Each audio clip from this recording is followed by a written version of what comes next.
She thought that I'd spent 50 pence on her so that I could have her body, that I could have sex with her.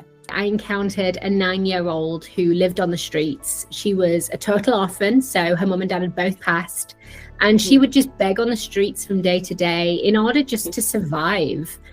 And when I met her, I noticed she simply had no shoes.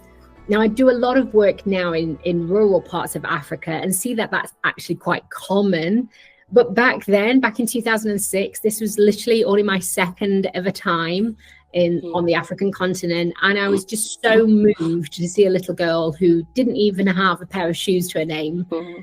And so at that time, I was actually a student. And so I'd saved up all of my money just to get on the short-term missions trip. So by the time I'm there, I've barely got anything left. But what I did have was the English equivalent of 50 pence. So that would be what, 60, 70 cents at most.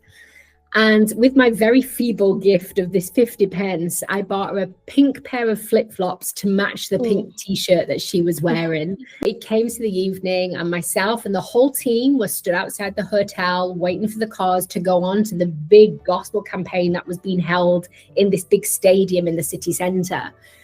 And I'll never forget it. I remember looking up the street and seeing this little 9-year-old running towards us. She'd got this huge smile on her face because for the first time in her life, she's wearing shoes. And she'd asked